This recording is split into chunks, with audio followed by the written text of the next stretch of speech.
मान अजारी, अभी उसने एक दिन मुझे चुनौती दी कि आग में चलते हैं, तू अपनी किताब लेकर चल, मैं कुरान, गंदी सी जो कुरान है उनकी, उसे लेकर चलूंगा जिसने सारी दुनिया में ये बवाल मचा रखा है। मैंने कहा मुझे धर्म ग्रंथों की जरूरत ही नहीं है, मेरे तो माँ और महादेव मेरे दिल में रहते हैं, मैं तो उनका नाम लेकर तेरे साथ चलूंगा, चल। अब जब उसने मेरी वीडियो सुनी तो उसका लिटरली पेशाब निकल गया। हिंदुओं, मेरे शेरों, मेरे बच्चों, मैं तुमसे इनकी औकात बताना चाहता हूं। उसकी पुरानी वीडियो देख लेना और नई वीडियो देख लेना मेरी वीडियो के बाद की। मैंने तो उससे कोई बहाना नहीं बनाया, मैंने तो कहा चल तू, मैं आ रहा, तू कर शुरू। उसने पहली वीडियो में कहा था कि पहले मैं जाऊंगा फिर बाद में नरसिंहानंद जाए। मैंने उससे कहा दोनों साथ साथ चलते हैं भाई, दोनों साथ साथ चलते हैं और पता चल जाएगा।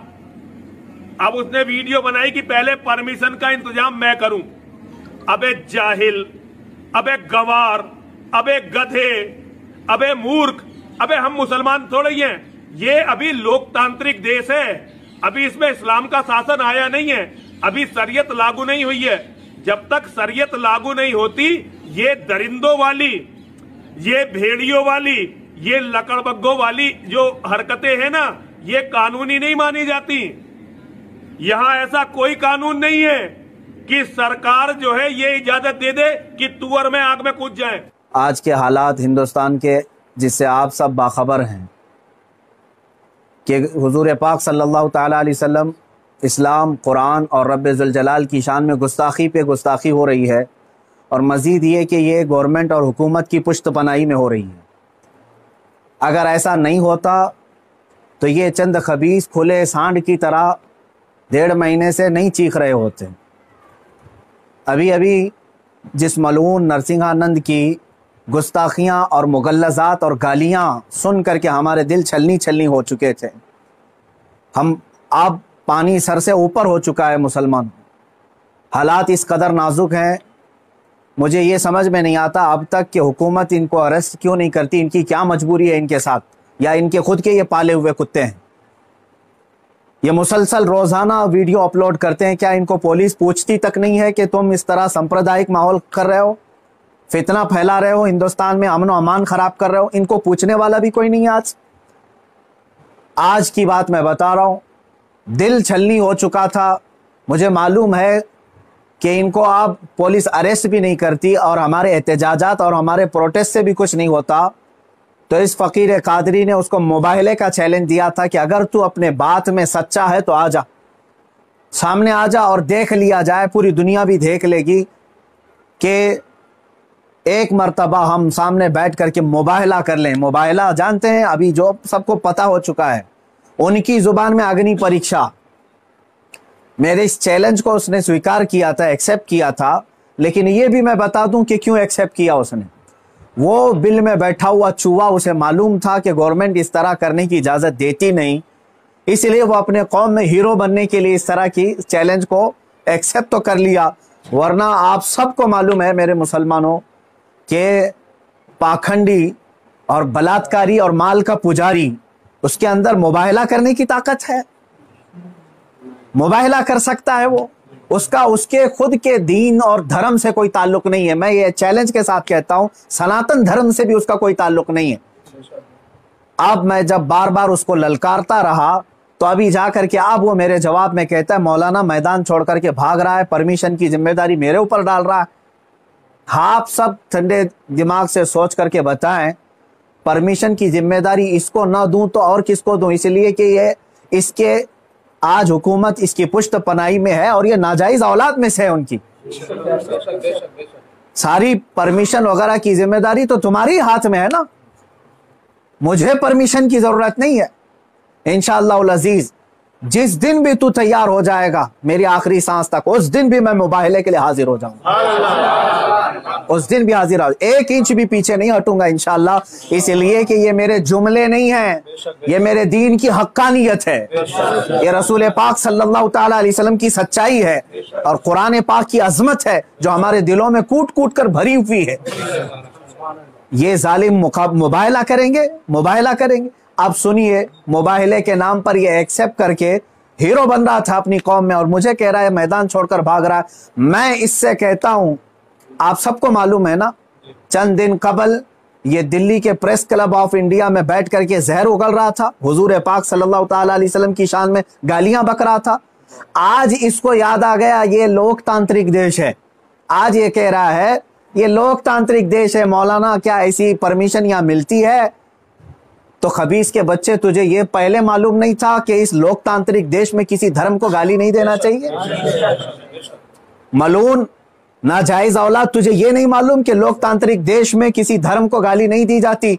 जब तू देश के सारे संविधान का उल्लंघन करके जहर उगल सकता है, प्रेस क्लब ऑफ इंडिया में तुझे परमिशन दी जा सकती है, तो इस मुबाहिले की परमिशन क्यों नहीं मिलती? ठीक है, तुझे मैदान में नहीं मिलती, प्रेस क्लब ऑफ इंडिया तेरे बाप का है ना, जहां बैठ करके तूने गालियां बकी थी। मैं आज फिर से कहता हूं मुसलमानों, जरा बराबर भी अपने दिल में हल्कापन महसूस नहीं करना। मैंने ये अपने घर की बात नहीं कही थी, 1400 साल से इस धरती पर जमे हुए इस्लाम की बात कही है, और इससे बड़े और इससे सड़े भी आए, इस्लाम का कुछ नहीं बिगाड़ सकते।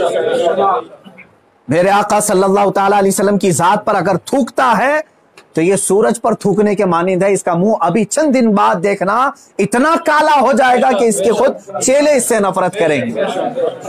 हाँ, मेरा अकीदा मेरे रसूल पाक के लिए ये है, या रसूल अल्लाह तू घटाए से किसी के ना घटा है ना घटे। या रसूल अल्लाह, या रसूल अल्लाह तू घटाए से किसी के ना घटा है ना घटेगा। जब बढ़ाए तुझे अल्लाह ताला तेरा, मिट गए मिटते हैं मिट जाएंगे आदा तेरे, ना मिटा है ना मिटेगा कभी चर्चा तेरा। मेरे आका सल्लल्लाहु ताला अलैहि वसल्लम का चर्चा कभी नहीं मिटेगा। हाँ, अब सुनो मेरे अजीजों, इस खबीस मलून ने चैलेंज को एक्सेप्ट करके अपनी कौम में हीरो बनने की कोशिश की थी।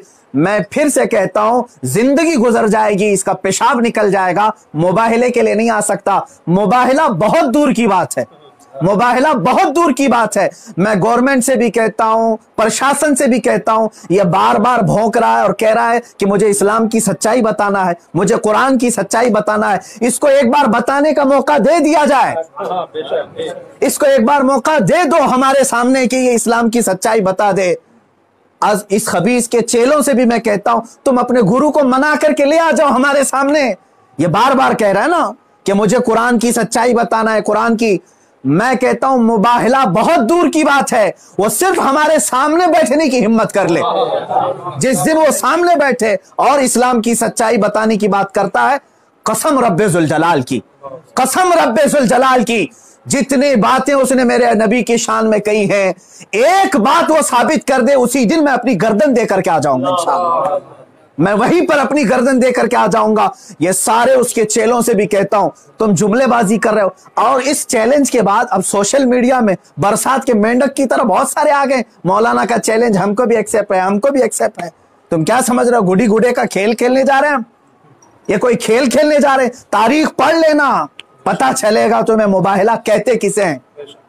अजीजान गिरामी वकार, आज दिल जल रहा है इसलिए मैं अर्ज कर रहा हूं, ये मुकाबले में नहीं आएंगे। फिर भी मैं कहता हूं, ये 17 रमजानुल मुबारक 30 अप्रैल आने तक ये जितने चेले भोंक रहे हैं, इसमें एक रामपाल का एक शिष्य है, कोई शागिर्द आया है, वो कहता है मोहम्मद आखिरी नबी भी नहीं है सल्लल्लाहु अलैहि वसल्लम। ऐ मुसलमानों, इसने खत्मे नबुव्वत पर भी डाका डाला। वो कहता है रामपाल आखिरी नबी थे, मैं साबित करता हूं और चुनौती को स्वीकार करता हूं। ये सारे पाखंडी एक साथ आ जाएं, एक साथ आ जाएं।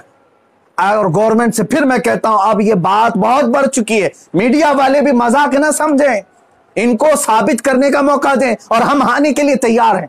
मैं एक नहीं, हिंदुस्तान की 11 बड़ी खानकाएं मेरे साथ खड़ी हैं और तकरीबन 100 उलमाए अहले सुन्नत और मुफ्तियान इज़ाम अभी इसी वक्त दिल्ली आने के लिए तैयार।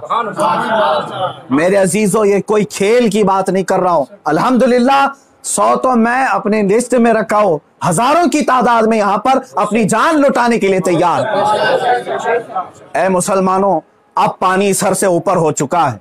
अब ये 30 अप्रैल और 17 रमजानुल मुबारक की तारीख मैंने ऐलान तो किया, और ये बार बार इसको हल्के में लेकर मजाक उड़ाते। आज भी ये कहता है कुरान को गुंडों की किताब, कुरान कहता है वायरस है, कुरान को कहता है गंदी किताब। कहां मर गया तुम्हारा जमीर, कहां मर गया? मुसलमानों, मैं अब आपसे कहता हूं, इस तारीख को मेरे 3 ही ऐलान होंगे। मुझे पहुंचने दिया जाए, मुझे पहुंचने दिया जाए। उससे पहले अगर गवर्नमेंट या इनके कोई भी दबाव में आकर के अरेस्ट करते हैं, उसी दिन समझ जाना है मुसलमानों, इस्लाम की फतह हो चुकी है।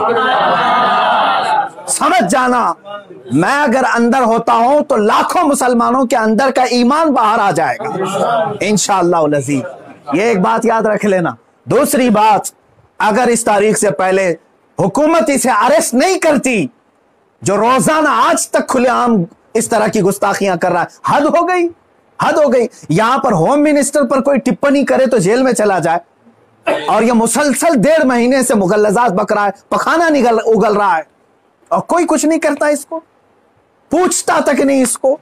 और अगर इस तारीख तक या तो उसे अरेस्ट करे, या तो फिर इस तारीख को पूरे हिंदुस्तान भर के मुसलमान कोई भी अपने घर में नहीं बैठेगा इंशाअल्लाह। मेरी इस बात पर लब्बैक कहते हैं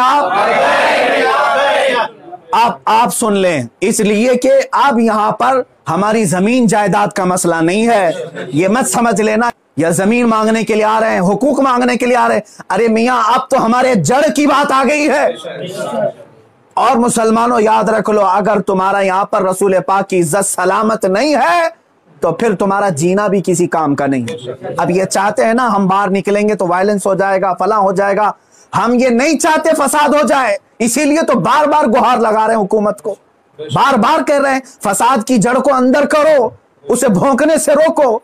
नहीं सुन रही है। और इससे भी आप समझ जाना है मुसलमानों, हुकूमत की मंशा यही है कि आप ये पूरे हिंदुस्तान में फसाद कराना चाहते हैं, पूरे हिंदुस्तान को जलाना चाहते हैं, वरना ऐसे पाखंडियों को खुलेआम नहीं छोड़ते।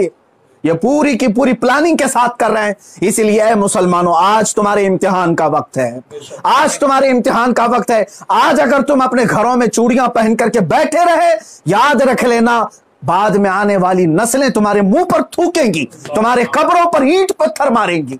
इसलिए कि ये नबी का गद्दार है, रसूल पाक पर भोंकने वाले को भी ये पूछ नहीं सका। तुम्हारी नस्लें बाद में तुम्हें याद करेंगी इस तरह से। याद रख लेना, ये तारीख यौम बद्र की जो आएगी, यौमुल फुरकान 17 रमजान की, उस दिन हर मुसलमान का कलेजा दहल जाना चाहिए। मशरिक से मगरिब तक, शुमाल से जुनूब तक, हिंदुस्तान भर के हर इलाके के। और इस पाखंडी से फिर मैं कहता हूं, तुझे जहां की परमिशन मिले मेरे नाम से एक लेटर इशू करके दे दे, मेरे नाम से एक लेटर इशू करके दे दे कि ये मुफ्ती सलमान अजहरी आ सकता है मेरे साथ, मुबाहला बहुत दूर की बात, डिबेट कर सकता है।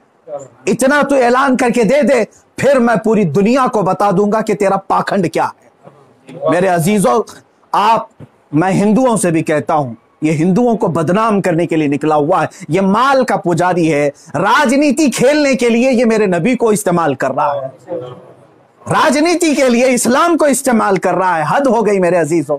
मैं हुकूमत से कहता हूं, अगर तुम्हें दुश्मनी है ना मुसलमानों से, लो हम सब की जाने और मार डालो, हमारे नबी पर ना भोंको, इस्लाम के खिलाफ आवाज ना उठाओ। इतनी गलीज बातें वो बक गया। मुझे बताओ, पूरे हिंदुस्तान के मुसलमानों ने कभी हिंदुओं के देवी देवताओं को छेड़ा आज तक? मुझसे सुना आपने कि हम गालियां दे रहे हैं उनके देवी देवताओं को? यह हमारी तहजीब है जो हमें इस्लाम सिखाता है, यह हमारे अखलाक है जो हमें इस्लाम सिखाता है। इसका जहर देख करके पता चलता है कि इसका कोई दीन और धर्म नहीं है। धर्म में रहने वाला ऐसी जहर नहीं उगलता।